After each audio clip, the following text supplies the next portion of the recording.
WELSTech is a bi-weekly podcast exploring the intersections of technology and ministry. It is part of the podcast network sponsored by WELS, the Wisconsin Evangelical Lutheran Synod. Our show today is hosted by Martin Spriggs and Sally Draper.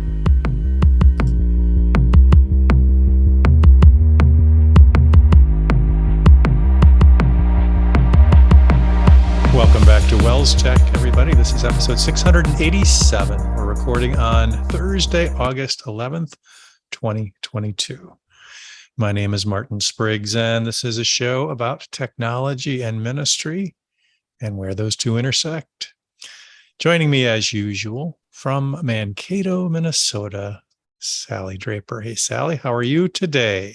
I'm good. I'm right here at the intersection of technology and ministry. Been here for a few years talking about such topics. Quite a few years, yes. But I've done it from a lot of different places. And actually, this may be the last time ever from Mankato, Minnesota. Yeah, you're in an intersection of homes there, aren't you? We are. As of tomorrow, we're going to be officially homeowners again, and that home is in North Mankato, Minnesota. So really super excited. We attend church in North Mankato at St. Paul's there, and we'll only be about 2 or 3 blocks from our church, which is like huge fringe benefit. Know that. Okay. Very excited for that. So no excuses for not walking. That's right. That's right. Northern Mankato is a little colder probably than Mankato. Yeah, it's really more like Western Mankato instead of North Mankato. Right. It is a little weird over there. Yeah. Yeah. So I notice that as I drive through. Looking forward to being a resident. Awesome. That's great. So blessings on that move and all the things that go along with getting a new house. Thank you. It's an older home, I understand. A little bit older, 130 years old to be exact. Built in 1892. It has a lot of interesting history in the North Mankato area. It was the home of a brick mason, and his brick yard was a large area of land just north of the house, and it's actually named for him, Wheeler Park. So we're moving in the Wheeler house, and should be a lot of fun. Yes. So to have a little historical landmark plaque on the front door. It does have a plaque up front, actually. Surprise, surprise. It's not like a National Historic Site or anything. It's just that North Mankato chose to recognize different special places around the city, and this has a big part of the history of the city. So, yeah. You don't there's no brown sign with an arrow to your house out on the No, on the not street, yet, but we're working on that. No. That's fun. Yeah. We'll look forward to reports of how it all went and some of the cool things you find in an old house like that. Yeah. You never know. It'll be interesting. It's got a lot of history. We're eager to learn all about it. Awesome. All right, let's jump into our topic for the day. And this is actually our theme for the summer, as that's coming to a close. We're coming to a close, or pretty close to our theme, which is enhancing ministry with technology. And it's kind of got its start in a course I'm going to be teaching in the spring for Martin Luther College by the same name. And we've been talking things like personal learning networks and project management and so on and so forth. This week, we're actually returning to a topic that we probably weave into almost every show, and that is mobile. So maybe the question is, why should we be dedicating an entire show to mobile, especially as it relates to enhancing ministry with technology? And there's some kind of roll off the tongue kinds of responses. And I think one of those is mobile is probably more ubiquitous than it ever has been. Lifestyles are mobile, from convenience to availability.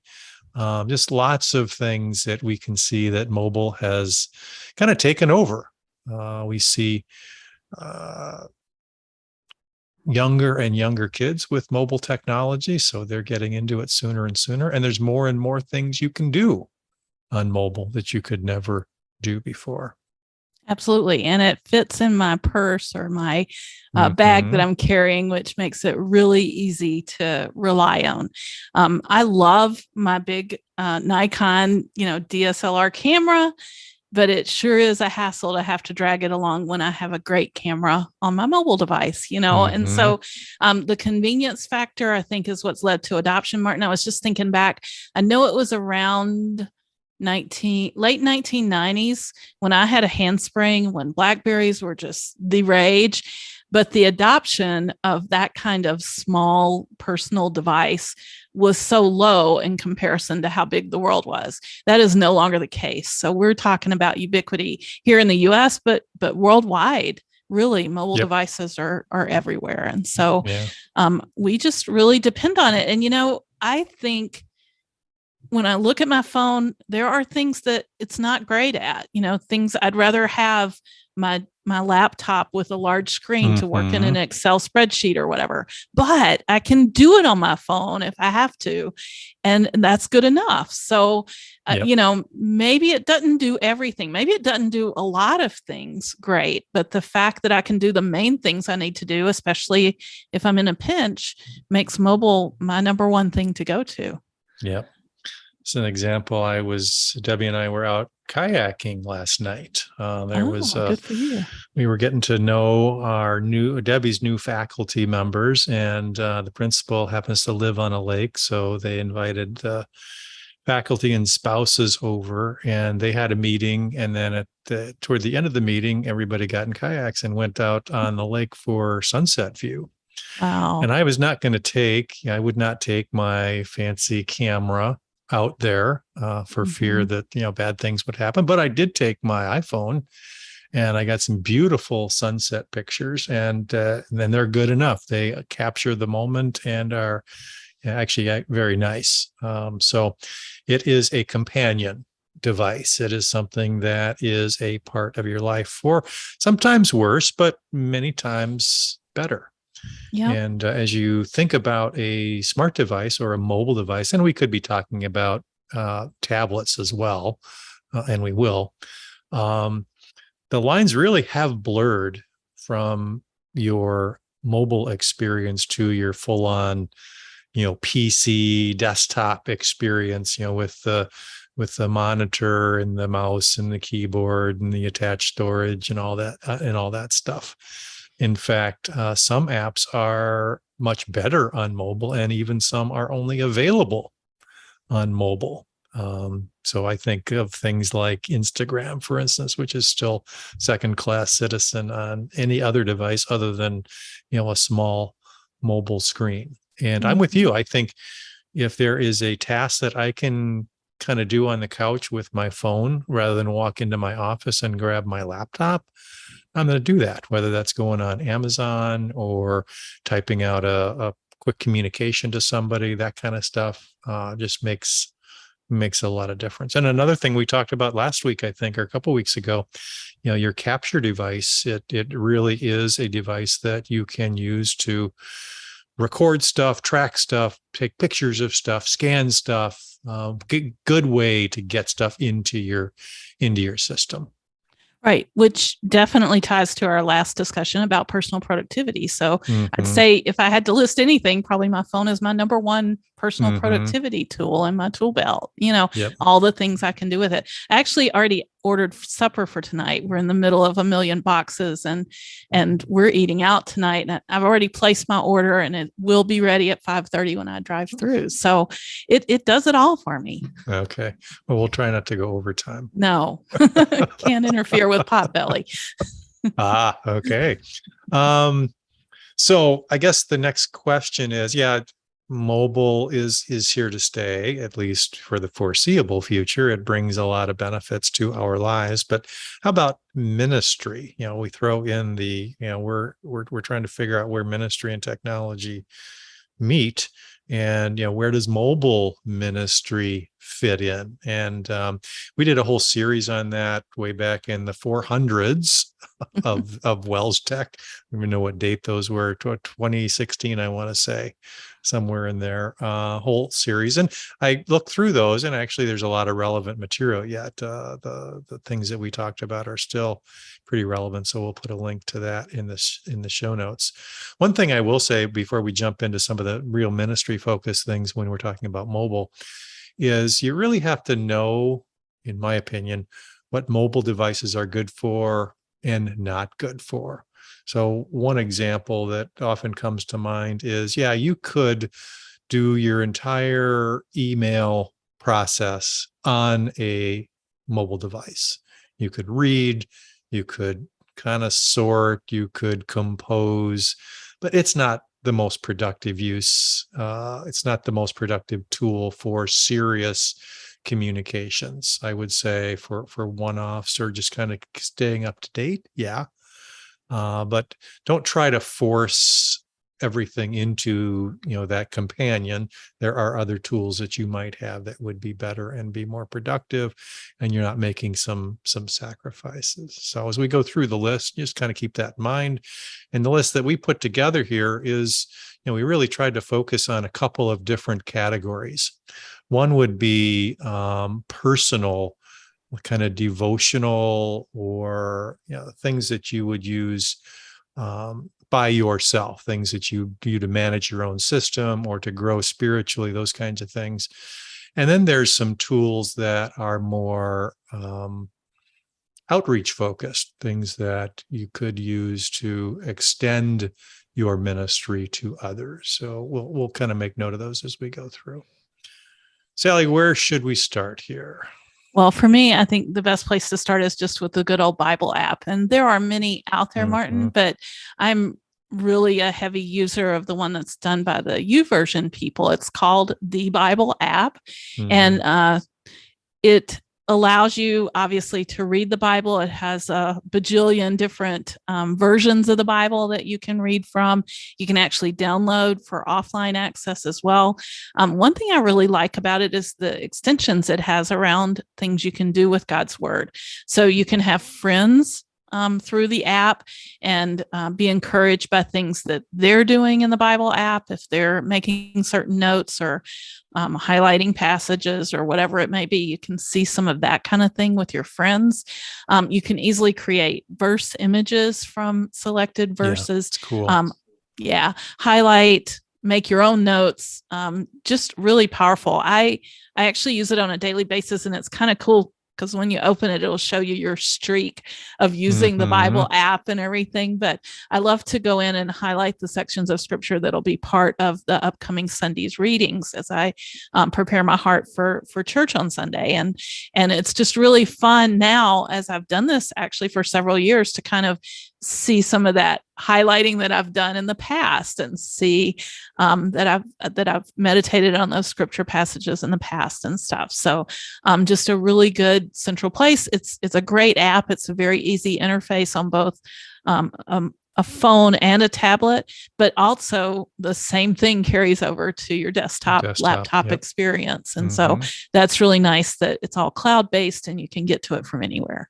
Yep.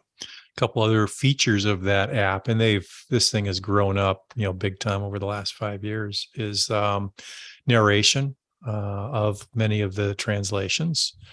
And also they have, and I think I've mentioned this on the show before, they have a prayer module, which I find useful. Sometimes you just need a little bit, not motivation, but some direction.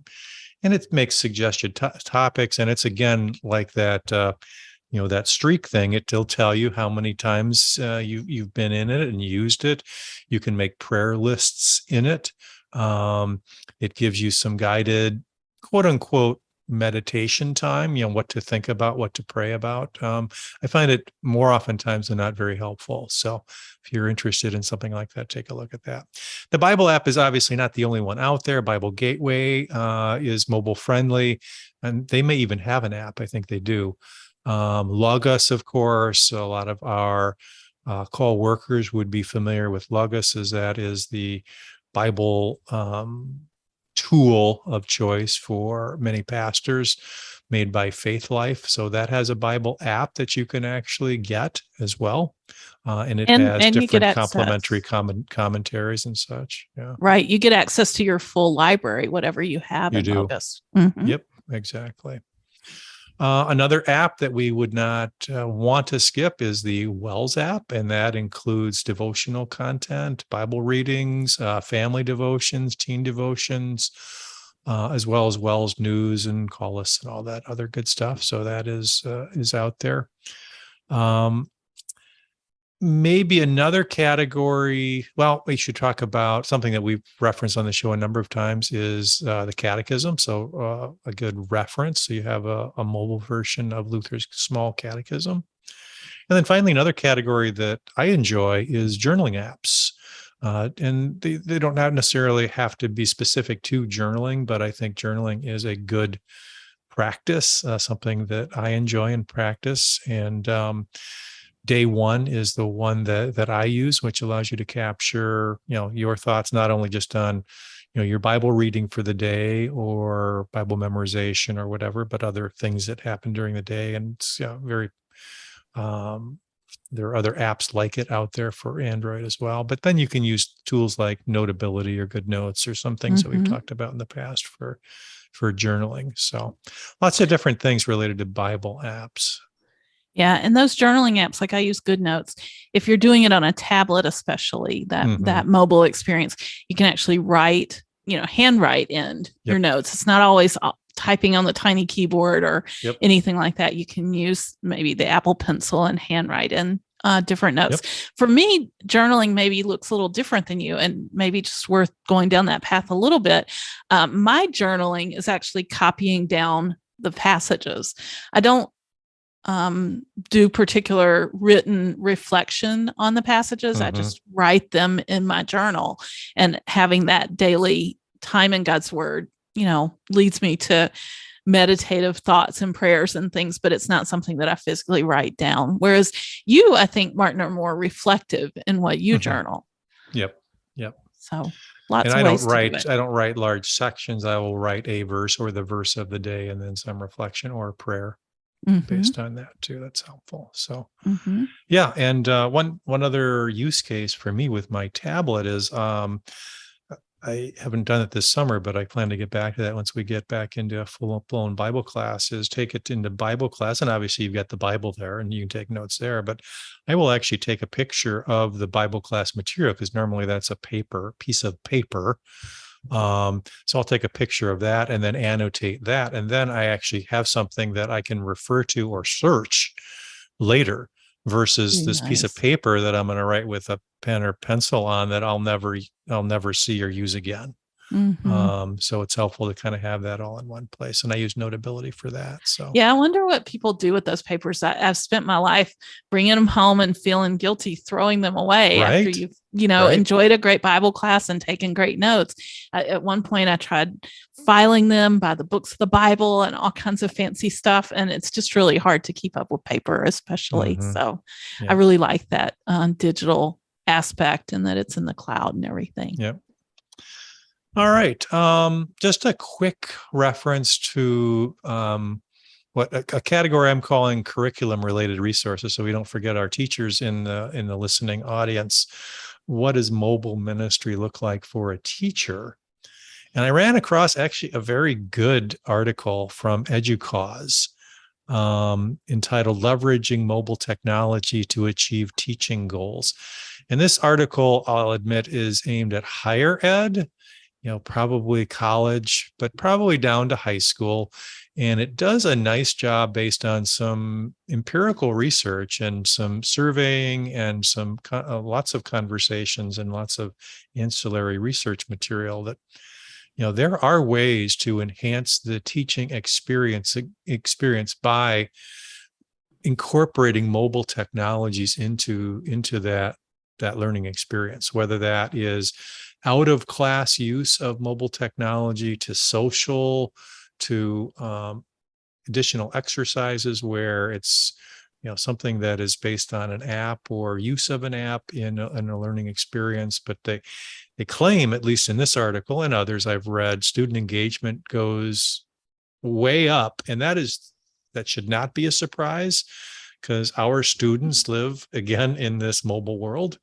And to try and incorporate that into what you do as a teacher makes a lot of sense. Now, I don't know how that translates into, let's say, elementary school, but there is probably potential there, certainly in the middle school area, or even just use of tablets and those kinds of things too, or count as well. So, and there's a ton of curriculum related resources out there, of course, that are, on the mobile side, but just wanted to make sure we threw that in there. Yeah, that's great, Martin. I'm smiling because you said it shouldn't be a surprise that student engagement goes way up. No, it shouldn't, because my engagement goes way up That's right. when there's something shiny in front of me. So, I mean, we react in similar ways. And if you've got a mobile device, again, it brings some inherent advantages to the whole computing experience. First of all, it's wherever you are. It has a camera. It has a way to play music or video or all the other things, and the convenience factor, of course. So, yeah. Then you throw in AR and all the other cool stuff. So, yeah. Speaking of cameras and being with you wherever, you could have documented for your church and school that the faculty was having that great get together and planning last night, and your camera would have been right there with you to do that kind of thing. So having it just to take event photos or classroom photos or whatever it may be can be a real positive and a real blessing to ministry efforts. For sure. Well, breeze over this category real quickly because we've already talked about this, but obviously one of the ways to enhance ministry through technology is the productivity aspect of a mobile device. Talking about data capture, notes management, task management, project and calendar management, all of those become a little richer, a little bit more complete, a little more useful when you throw in a mobile device, rather than being tethered to a laptop where all that you got to go to a place. Even if it's a laptop, it's a little bit different. It's not something you quickly pull out of your pocket and you're ready to go. There's some ceremony involved with opening up a laptop, logging in, getting to the right app, etc. That isn't necessarily there in a mobile experience. So, and to me, I don't know how you feel, Sally, but when I'm in a mobile device, whether this is a phone or a tablet, there is something about kind of the single focus app approach versus the 10,000 windows or tabs that you might have open on a desktop, where you're just focused on one task, one thing that app does versus, the 10 things that you could be working on at the same time, technically, on a desktop device or with a big screen or two screens or three screens or, whatever it is. So maybe I haven't specifically thought of it that way, Martin, but I can tell you that my iPhone and iPad both allow for split screen. And occasionally I accidentally do whatever motion it takes to do that. And I very quickly remove that view because I don't want to split screen on those devices. Right. I want to be focused. So I guess I'm proof positive of what you just said. Okay. Let's move on to a rather hardy category, I'd call it, that is something that we care a lot about, and that is podcasts. Now, you can listen to podcasts on desktop devices or other things, even your Alexa, for instance.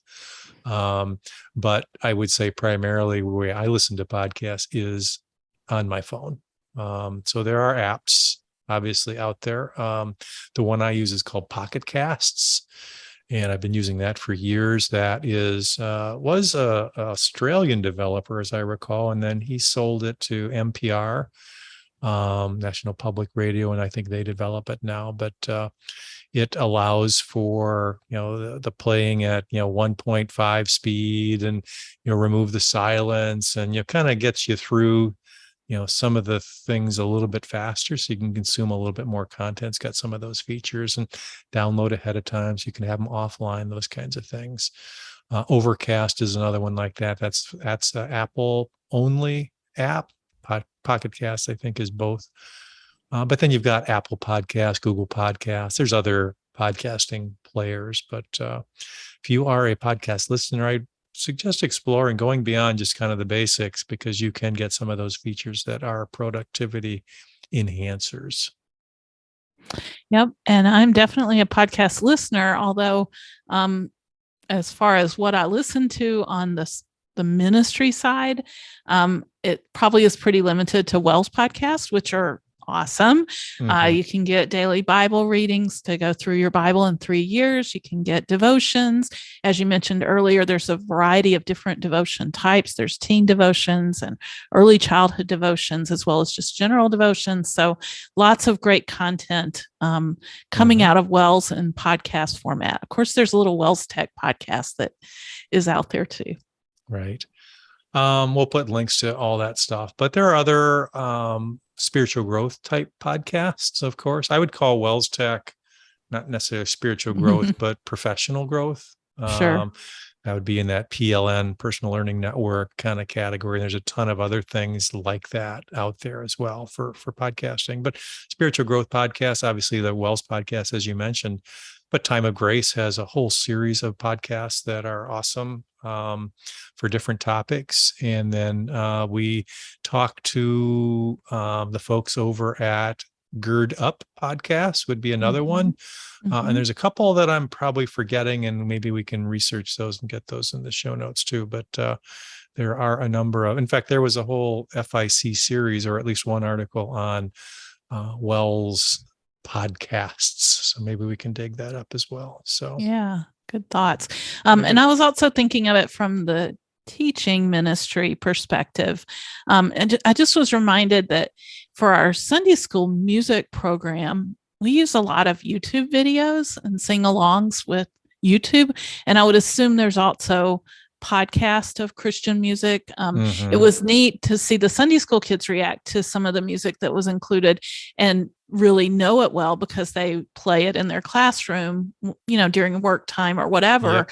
They have certain maybe Spotify playlist or whatever it is that allows you to have music. So that's another way that you can bring in some ministry into your using your mobile device. Yep.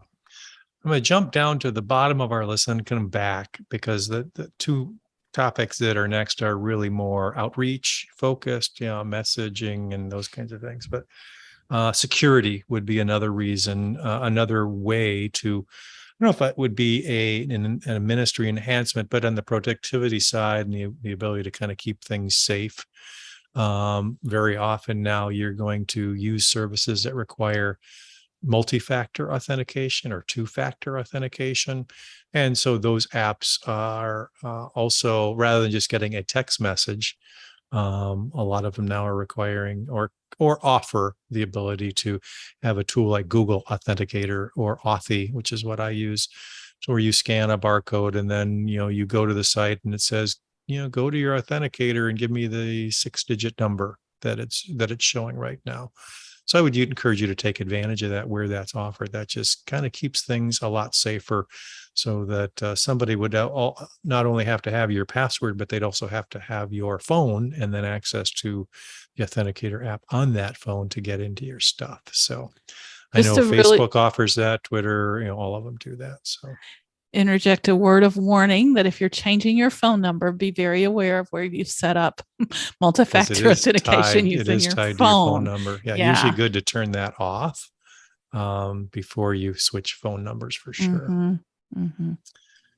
All right. So the last two categories, and we'll spend a little time on one and a little bit more time on the other. One is social media. Obviously, social media is mobile friendly. A lot of the things that you are maybe sharing or how you're using tools like Facebook and Twitter is probably on a mobile device, right? So that is, we've talked many, many times about the use of social media in ministry and how it can be a very valuable tool and almost an essential tool in some respects, depending on your audience. But the other one is kind of what I would call communications. How do you communicate with primarily members or maybe parents? Are there tools out there, or maybe even team members if you're working on a project or you're on a committee? How do you communicate? How do you use technology to make sure that everybody's on the same page? And Sally, you put the first one in here, Slack. How does that work in this context for you? Well, Slack is, for those that aren't familiar, is somewhat like a Facebook stream, a conversation with a group of people. You'll see people's posts, you can share different types of media and things like that. And I've used it primarily in small group settings, like where we have a need to have communication going on, perhaps with people managing your VBS event. An easy way to get messages to the teachers and the craft leaders and the snack people maybe is that you all tune into the same Slack channel and, get notifications if something needs to be communicated rather than running room to room or trying to track people down or whatever. We used it most recently for the education conference. So the planning committee all had communication kind of back channel through Slack app. So I could see that being a benefit, maybe even with a school faculty, to have some kind of private conversation stream that you can tap into. And Slack is an easy way to do that. And it's free for those kind of purposes. So I've had good success with that. That's a good thought. And I am kind of surprised that Google has not come up with a Slack type product. I'm thinking of all the tools they have. I mean, they have chat and messaging and that kind of stuff, but they don't really have something that I would call Slack or like a Microsoft Teams, tool. Right. Maybe Google Plus was quasi that and they killed that. Maybe so. Yeah. I don't know. Yeah. They're still trying to figure that out. And the next one on the list, you have something to say about as well. And that's the Glide app. Tell us a little bit about that. Yeah, I do. So Glide allows you to create your own mobile app, basically. And what's super cool about it is it's using technology that might be categorized as low code, no code. So you don't have to be a programmer to develop your own mobile app. What's behind the curtain with Glide is actually a Google spreadsheet of all things. The tabs on your app are different sheets in your Google spreadsheet, and the content on your app is driven by the content of the Google spreadsheet. So if you want an image to show up, you put a link to that image in the Google spreadsheet and it magically appears in the Glide app. And again, you can have free versions of the Glide app. We've done this for some different conferences and things, and it's been very well received. You can easily update the Google spreadsheet even on your mobile device. And I'll just tell you a little secret. I had to miss the last day of the education conference. I was actually on the road, driving down the road, controlling the education conference mobile app from the highway. And everybody that was using it was seeing all the updates I was doing in real time. And it's just that easy. So maybe you want a parent app. And I'm reminded, Martin, we did do an interview once on WELSTech. I'll look up a link to that as well, with John Whitty and Carl Hochmuth, both of whom are using Glide apps at both Luther High School and Luther Prep School to control different things, communicate in different ways. So definitely has ministry potential with your own mobile app and the content that you want to share there. Yep. Next category, and we're almost to the end here, and that is texting systems.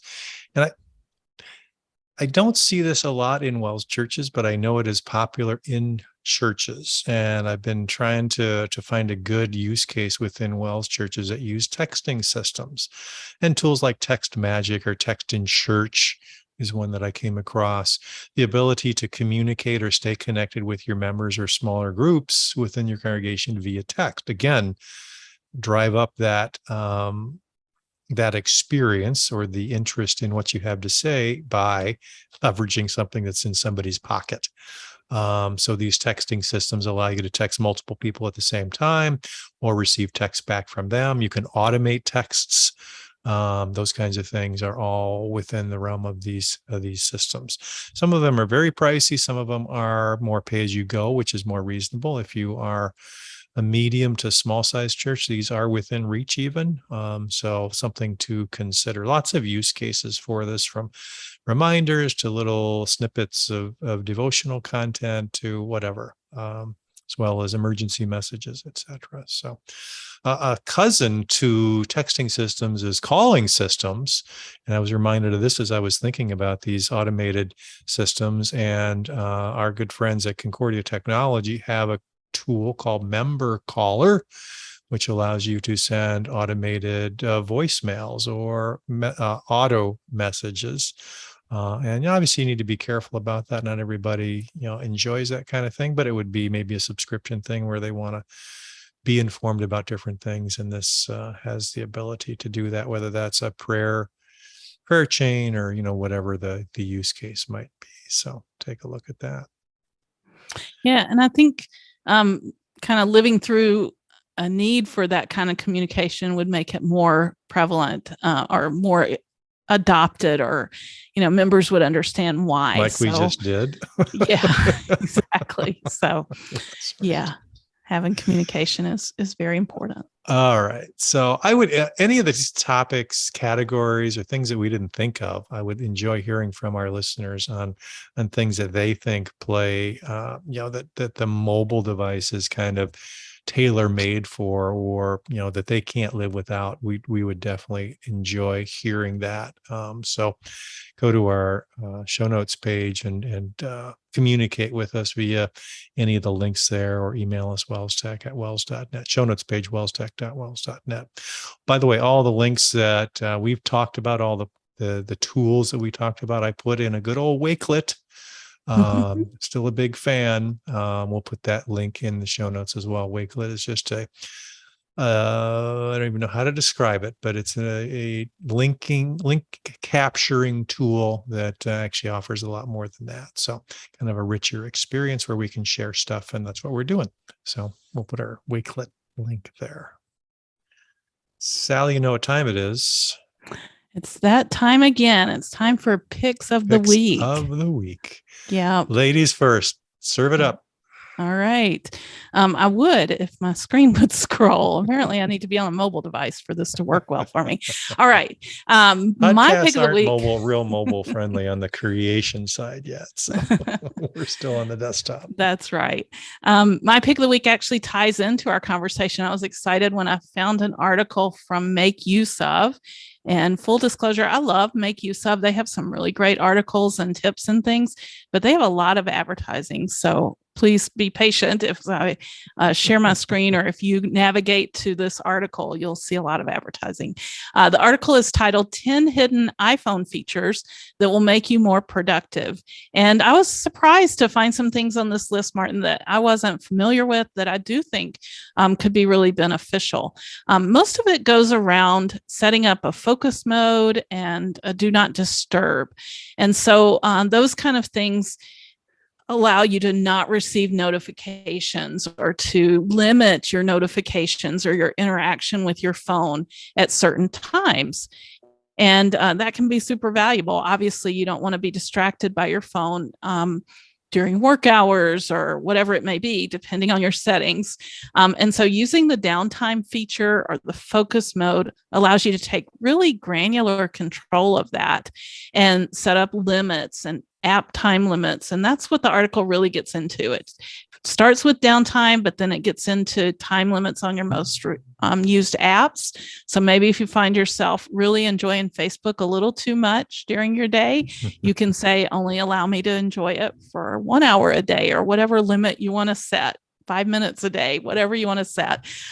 If you want to not be distracted by things like text messages or other communication, you can set up parameters around that. And you can even identify specific people that kind of get through those limitations. So I don't want communication from anyone except my husband or my kids or whatever it may be, parents at my school. I don't know. You can group people together and set up communication limits.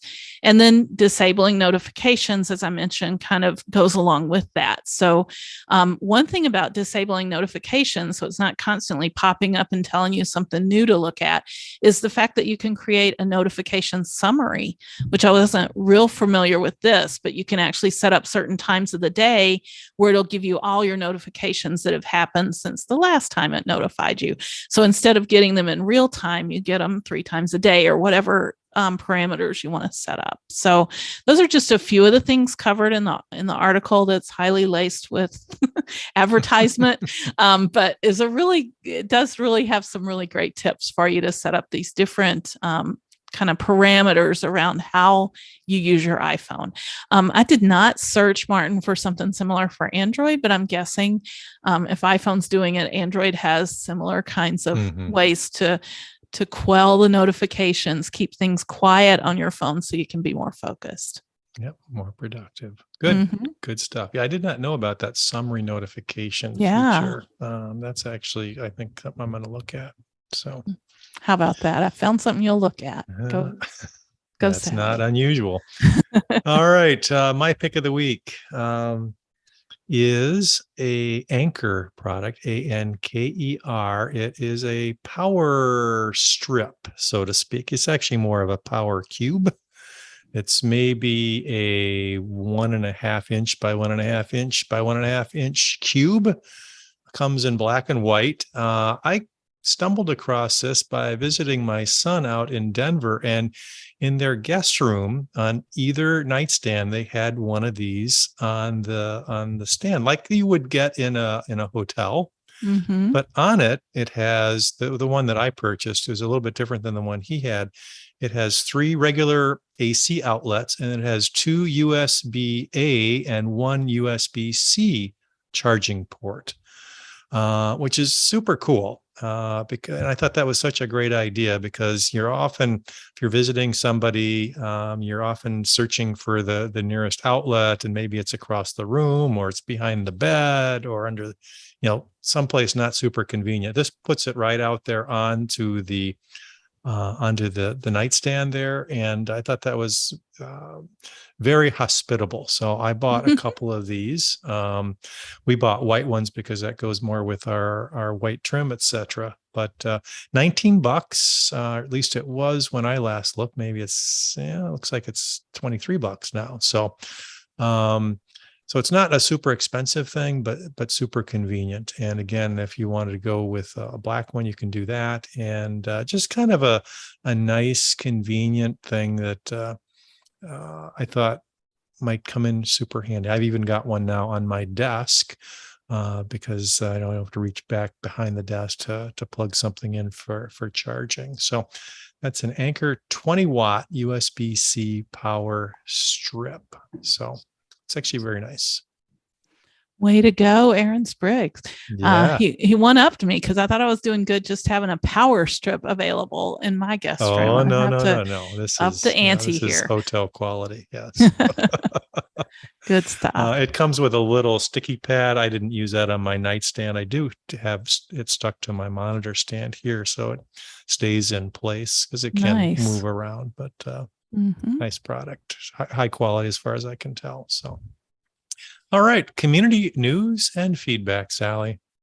Well, I have to take my hat off to my friend Michael Vlieger, who just is on the lookout for good things to share with WELSTechers. He is bucking for a WELSTech Star of the Year award. That could be in his future. Who knows? All right. So Michael is a teacher at Risen Savior in Mankato, Minnesota, and he came across a link to a Google spreadsheet that has all kinds of tutorials on Google products. And at the top, it even shares one for parents as well. So somebody put a lot of time into organizing this, what oddly they organized in a Google sheet, and it works so very well. So very strange, yes. They have it set up with the different things you might want to learn about, different things in the Google ecosystem, drive, slides, sheets, docs, drawings, whatever it may be. And this is very teacher centric. They're tutorials for teachers. So it has things that are kind of high level or that you specifically might use in your classroom. How to build bookmarks, how to log into Google Drive, closed captioning on slides, freezing rows and columns in a Google Sheet, just lots of cool things that teachers might make use of. And Michael's right. It goes through all kinds of things in Google, Classroom, Calendar, Jamboard, Meet. I didn't even know about some of these. And then it ends on this tab with digital literacy, but What he didn't mention was there's another tab to this sheet, and it has a whole bunch of other teacher centric type websites that you might want to learn about, and tutorials to things to learn about things like Schoology and Book Creator and Notability, and again, things I didn't even know existed, like Edpuzzle and Flocabulary. There's all kinds of tutorials. So you may just adopt something brand new just by exploring this from the teacher perspective. Also, in the heading of it, there's a link to a parent and student version. So something you might want to share in a school newsletter with your parents or students is allowing them to get access to all kinds of tutorials about Google, same kind of list of things that they can learn about. And again, that magic second tab there has links to other apps that you might be using in your classroom and things that students and parents can learn about those. As a parent, they might just enjoy having access to this to kind of keep up with what their students are learning in the classroom and how they're making use of all these different digital tools. But you could certainly cherry pick from this and just share particular links. You keep the full spreadsheet and share with them things that you'd want them to have access to so they don't get overwhelmed by the big complement of things available to them. But definitely, if you're planning professional development for your faculty or looking to share more with students and parents, this would be a great starting point. After Michael sent it to us, which it's been a week or so since he sent it to us, Martin, I saw this pop up all over the place. So the whole professional learning networks, personal learning networks, they were just sharing this right and left and everybody was just giving it rave reviews. So I think it's been very well received and people are finding lots of uses for the things that are included here. It's long list of tutorials that are listed in the spreadsheet. So something for everyone, I'm sure, if you're looking for some help. So check it out. I have a sneaking suspicion this spreadsheet might make an appearance in our show next time because we're going to be talking about the Google ecosystem. Imagine search, that. storage, docs, presentations, calendaring, et cetera, et cetera. So I didn't see Google Calendar on there. Maybe that they don't consider that, or maybe it was. I didn't see it. But I don't know. There it is. Oh, there it is. There. It's right next to Classroom. Okay. Mm-hmm. That's a cool resource. And the Google ecosystem is so large, and many of our teachers live in it. So I think those of you doing that may find next show's topic very useful. So that is going to do it this week, Sally. Thanks so much for your time and energy. Best of luck and blessings, certainly, on your move. Thank you, sir. Don't sprain anything. Let the guys do all the work. Professionals for that. Just tell them where to go. Right. Right. Got all your boxes color coded, I'm sure, and they'll get to the right spot. So I sure hope so. All right. Very good. Thanks everybody for joining us. We will talk to you next time. Blessings. Bye-bye.